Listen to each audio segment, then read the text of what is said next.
Hello all of you, welcome back to my channel. आज आप लोगों के लिए मैं लेकर आ चुकी हूँ एक कलेक्टिव रीडिंग जिसका टॉपिक रहने वाला है what are the current feelings of your crush. आपके जो क्रश हैं, लव इंटरेस्ट है, उनकी करंट फीलिंग्स क्या हैं, करंट सिचुएशन क्या है, हम ये जानेंगे। लेकिन रीडिंग जनरल है, कलेक्टिव है। हो सकता है कि आपके साथ एक्यूरेटली रेजोनेट करे या फिर कुछ परसेंट करे। ओपन माइंडेड होकर सुनिएगा। ये रीडिंग सभी ज़ोडिएक साइंस के लिए है, हर उम्र के व्यक्ति के लिए है, टाइमलेस है। आप जब भी इस वीडियो तक पहुंचेंगे यह आपके साथ तभी रेजोनेट करेगा, फिर चाहे आप इस वीडियो तक कितने भी समय बाद क्यों ना पहुंचे हों। Okay, so let's start the reading. देखते हैं कि आपके क्रश करेंटली कैसा फील कर रहे हैं।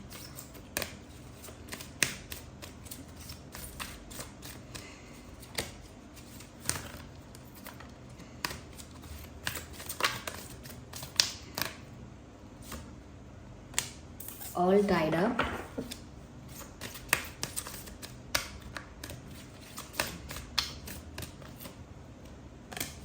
Okay. What are the current feelings of your crush? अच्छा व्यूअर्स, ये रीडिंग किसी ऐसे क्रश के ऊपर ही एप्लीकेबल है जिसे आपका नाम पता है, जिसको आपकी एग्जिस्टेंस के बारे में पता है। ये किसी ऐसे स्ट्रेंजर क्रश पर या किसी सेलिब्रिटी क्रश पर एप्लीकेबल नहीं है। एटलीस्ट वो इंसान आपको जानता है, आपका नाम जानता है, तभी ये एप्लीकेबल है। ओके ओके, तो what are the current feelings of your crush. सबसे पहली चीज़ व्यूअर्स यहाँ जो नज़र आ रही है वो ये है कि आपके क्रश की जो करंट फीलिंग है, जो उनका मूड है करंटली अच्छा नहीं है। क्योंकि कोई भी कार्ड ऐसा नहीं आया है जो ऐसा दिखाता हो कि वो बहुत ही पॉजिटिव फील कर रहे हैं या कर रही हैं या बहुत ही पॉजिटिव सिचुएशन में है, ऐसा नहीं है। यहाँ पर ऐसा लगता है आपके क्रश जो हैं वो करंटली अपनी लाइफ में ना काफ़ी सारे चैलेंजेस फेस कर रहे हैं। उनकी लव लाइफ भी ज़्यादा हैपनिंग, ज़्यादा ब्यूटीफुल नहीं चल रही है। करंट उनकी एनर्जी व्यूअर्स ऐसी है जैसे किसी ने उनको चीट किया है, किसी ने उनको बिट्रे किया है, चीट किया है। कहीं ना कहीं किसी ने प्लानिंग प्लॉटिंग करके या कहीं ना कहीं माइंड गेम्स खेल के आपके क्रश को हर्ट किया है, या अभी नहीं किया है, किया था। उनके साथ चीटिंग हुई है, उनको बिट्रे किया गया है, बैकस्टैब किया गया है, उनके साथ मैनिपुलेशन किया गया है, माइंड गेम्स खेले गए हैं। उनकी लाइफ में कोई ऐसा था या थी जिसने कहीं ना कहीं आपके क्रश को ना कह सकते हैं कि बहुत हर्ट किया है, बहुत ज़्यादा। यहाँ पर ऐसा लगता है जैसे आपके क्रश जो है उनका विश्वास टूटा है, आपके क्रश का विश्वास टूटा है। किसी ने उनके साथ ना व्यूअर्स चीटिंग की है।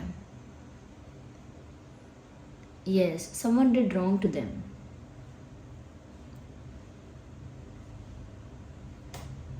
And they are very fed up with this and very hurt with this. आपके जो क्रश है ना वो इस बात से अभी तक बहुत निराश हैं। अभी तक उनकी एनर्जी बहुत डाउन है, कहीं ना कहीं बहुत इरिटेटेड और बहुत हर्ट है इस बात से, क्योंकि उन्होंने किसी को चाहा था या उनकी लाइफ में कोई था जिसने इनको हर्ट किया है, बिट्रे किया है, चीट किया है। और अब ऐसा लगता है जैसे आपके क्रश जो है यहाँ पर ऑल टाइड अप का कार्ड आया है। ऐसा लगता है जैसे उसी परिस्थिति में, उसी सिचुएशन में बंध गए हैं, उसी सिचुएशन में स्टक हो गए हैं। जैसे जो उनका बैड एक्सपीरियंस रहा है ना वो उससे बाहर नहीं आ पा रहे हैं। समवेयर वो पास्ट उनका जो है या फिर जो उनका बैड एक्सपीरियंस है वो उनको बार बार पीछे खींच रहा है। Even if they are trying, वो स्टक फील कर रहे हैं। जैसे यहाँ पर कोई खड़ा है और उसको रस्सी से बांधा गया है, तो यानी कि ये बंधने का मतलब है जैसे फंस जाना, कहीं फंस जाना, अटक जाना, वहाँ से बाहर ना आ पाना, अपने आप को फ्री ना कर पाना। तो वो जिस पेन में है उस पेन से अपने आप को आज़ाद नहीं कर पा रहे हैं। जो उनका बैड एक्सपीरियंस रहा है उसको वो लेट गो नहीं कर पा रहे हैं। और जो वो पेनफुल मेमोरी है, वो जो पेनफुल दुख भरी याद है, वो उसको भी रिलीज़ नहीं कर पा रहे हैं। उस पेनफुल मेमोरी को भी रिलीज़ नहीं कर पा रहे हैं। और ऐसा लगता है करंटली बहुत फंसा हुआ महसूस कर रहे हैं, बहुत ही फंसा हुआ, बहुत ही स्टक। अब कहीं ना कहीं ऐसा भी फील कर रहे हैं व्यूअर्स कि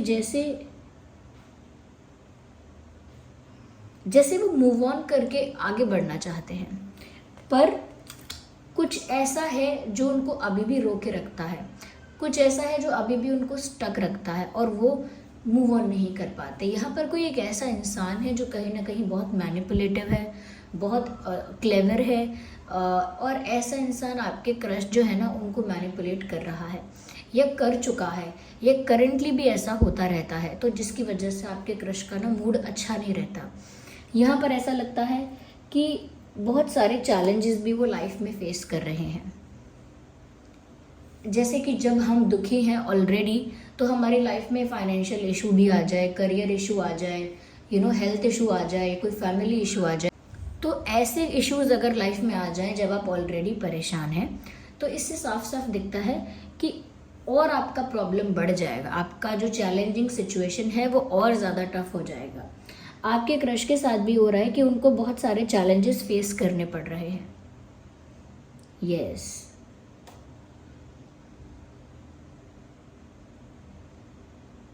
यहाँ पर ऐसा लगता है व्यूअर्स कि जैसे वो किसी टफ सिचुएशन को फाइट करके वहाँ से बाहर आना चाहते हैं, बट रियलिटी है कि वो वहाँ फंसे हुए हैं और वो अपनी खुद की मदद नहीं कर पा रहे। They are not in a happy space. आपके क्रश ना खुश नहीं है viewers, they are not looking happy at all. Yes, कहीं ना कहीं व्यूअर्स ये मेंटली बहुत ज़्यादा एग्जॉस्ट हो गए हैं, एनर्जेटिकली बहुत ज़्यादा एग्जॉस्ट हो गए हैं। उनको बहुत ज़्यादा ज़रूरत है कि वो रेस्ट करें, रिजुविनेट करें अपने आप को। रेस्ट और रिजुविनेशन की बहुत ज़रूरत है। उनकी एनर्जी बहुत एग्जॉस्ट हो चुकी है, बहुत स्ट्रेस बढ़ चुका है, कहीं ना कहीं एक हीलिंग की ज़रूरत यहाँ पर है। थोड़ा रिलैक्स करने की ज़रूरत है, थोड़ा मेडिटेट करने की ज़रूरत है, और कहीं ना कहीं ब्रेक लेने की ज़रूरत है उनको, जो भी उनकी लाइफ में हो रहा है और जो हो चुका है। और अभी भी वो चीज़ों को टैकल कर रहे हैं, लेकिन थोड़ा सा उन्हें ब्रेक लेना चाहिए, थोड़ा स्पेस लेना चाहिए। वो बहुत ज़्यादा ना चीज़ों में उलझ गए हैं। उनकी लाइफ में जो हो चुका है उससे बाहर ना आ पाना, फिर और भी प्रॉब्लम्स का आना, और फिर वो उन प्रॉब्लम्स को टैकल नहीं कर पा रहे हैं, टफ हो रहा है, तो उनका स्ट्रेस लेवल बढ़ रहा है। ऐसा नहीं है वो कोशिश नहीं कर रहे, वो कोशिश कर रहे हैं कि वो इस नेगेटिविटी से, इस पेनफुल मेमोरी से बाहर आ जाएं, पर अभी भी वो स्टक है और किसी बहुत ही क्लेवर इंसान ने उनको स्टक करके रखा है।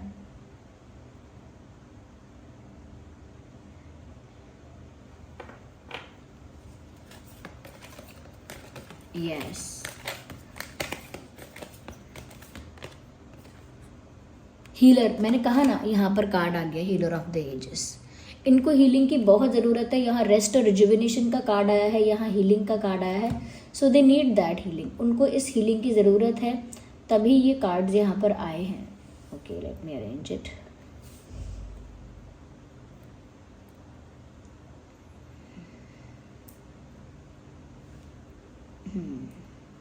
यहाँ हीलिंग के लिए मैसेज आया है।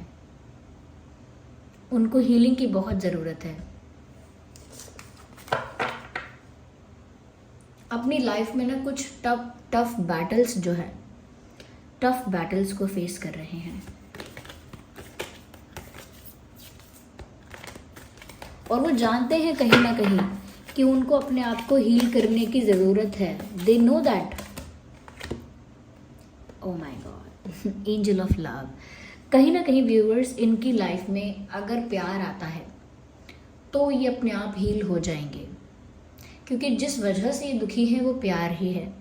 अगर इनकी लाइफ में प्यार आता है, एक जेन्युइन ट्रू लव अगर इनकी लाइफ में आता है, तो इनकी हीलिंग होगी। क्योंकि लव एक ऐसा इमोशन है जो इनको इस डिप्रेसिव स्टेट ऑफ माइंड से, ये कहीं ना कहीं इस स्टक सिचुएशन से बाहर निकाल सकता है, और जो भी ये फेस कर रहे हैं अपनी पर्सनल लाइफ में, उसको फेस करने का एक करेज, एक मोटिवेशन, एक स्ट्रेंथ मिलेगा। सो दे नीड लव। इनकी हीलिंग प्यार से पॉसिबल है। जैसे हर एक बीमारी की अलग दवा है, एक ही दवाई से सारी बीमारी आप ठीक नहीं कर सकते। तो अगर उनकी लाइफ में प्यार आता है और जेन्युइन लव, ऐसा प्यार नहीं कि अट्रैक्शन नहीं, एक जेन्युइन लव इनकी लाइफ में एंटर करता है, तो कहीं ना कहीं ऐसा लगता है कि ये हील हो सकते हैं आसानी से। एंड आई थिंक तभी रीडिंग आप देख रहे हैं, because if you are in their life, अगर आप उनकी लाइफ में हैं, या अगर आप उनकी लाइफ में एंटर कर रहे हैं, उनकी लाइफ में जाने वाले हैं, या आपका उनके साथ आगे कोई कनेक्शन, कोई फ्रेंडशिप होगी, उस वजह से आपके पर्सन की, यानी कि आपके क्रश की हीलिंग होगी। आप उन्हें उस डिप्रेशन से या कहीं ना कहीं उस नेगेटिव फेस से बाहर ला सकते हैं। वो जिस चीज़ में डूबे हुए हैं, जिस चीज़ में फंसे हुए हैं, आप उससे उनको बाहर ला सकते हैं, क्योंकि उनको बाहर आने की इच्छा है। किसी टॉक्सिक रिलेशनशिप में, किसी टॉक्सिसिटी में वो फंस चुके थे, चीज़ें ख़त्म हो चुकी हैं वहाँ पे, लेकिन उसका बैड इफेक्ट अभी है, उसका कंट्रोल अभी है, उस चीज़ का इन्फ्लुएंस अभी तक है। Yes, let me see more into it, just a second, I need more cards. और देखते हैं किंग ऑफ एयर। मुझे लगता है व्यूअर्स कि कहीं ना कहीं यहाँ पर आपके जो क्रश हैं कहीं ना कहीं जस्टिस भी चाहते हैं। यस, इस समय क्योंकि वो सताए हुए हैं, हर्ट हैं, वो जस्टिस चाहते हैं। वो चाहते हैं कि उनके साथ कुछ अनफेयर हुआ है तो वो ठीक हो जाए, अब न्याय मिलना चाहिए। एक ही कार्ड हम कंसिडर करेंगे, इसीलिए मैंने वापस रखे हैं, 3 कार्ड आ गए थे। 9 ऑफ वाटर। कहीं ना कहीं व्यूअर्स मुझे ऐसा लगता है कि जस्टिस भी चाहिए, और उसके साथ मुझे ऐसा लगता है व्यूअर्स कि कहीं ना कहीं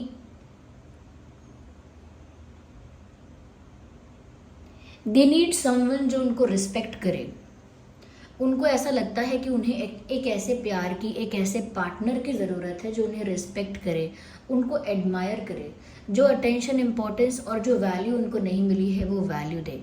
वो जितने अच्छे हैं उतना उनको कोई रिस्पेक्ट या वैल्यू करे, उतना कोई उनको प्यार करे, एडमायर करे, एक स्पेशल उनको फील करवाए एक तरह से। They need that kind of love. उन्हें एक ऐसे साथी की ज़रूरत है जैसे, क्योंकि उनको ऐसा लगता है कि अगर उनकी लाइफ में कोई ऐसा प्यार करने वाला हो, ये कोई एक ऐसा इंसान हो जो उन्हें बहुत इंपॉर्टेंस, प्यार या अटेंशन देने वाला हो, तो वो बहुत ज़्यादा उस चीज़ को लेकर ग्रेटफुल रहेंगे, वो बहुत ज़्यादा उस चीज़ को लेकर प्राउड रहेंगे या रहेंगी, फीमेल है तो उनके लिए भी। तो सच में वो एक ऐसा पार्टनर चाहते हैं जो उनको एडमायर करे, उन्हें प्यार करे, जेन्युइनली प्यार करे और जेन्युइनली ही एडमायर करे।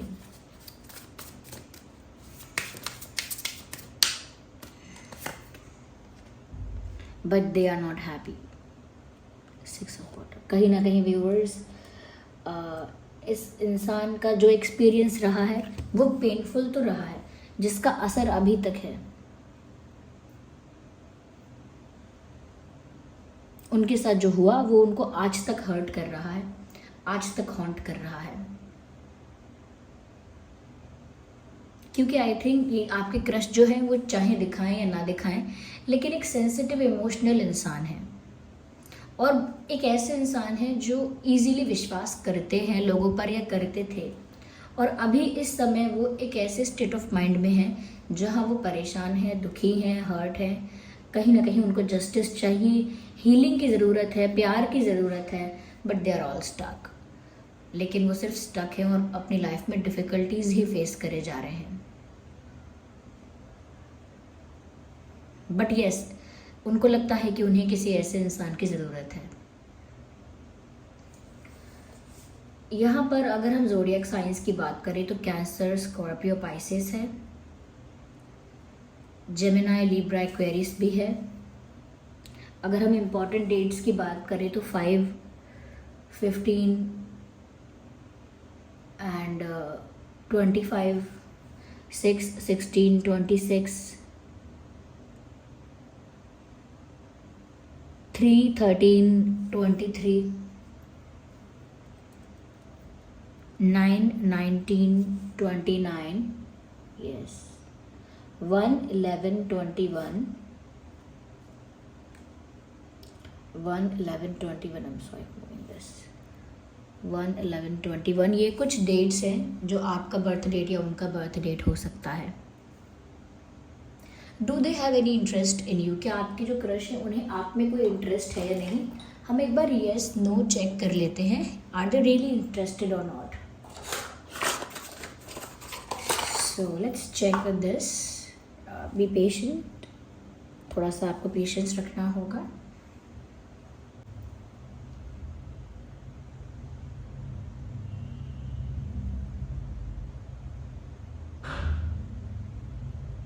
सो देखते हैं यहाँ क्या आता है.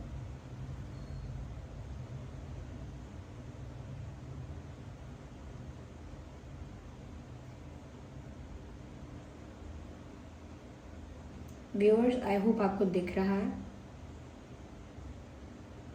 ये साफ साफ यस में आ रहा है क्लियरली.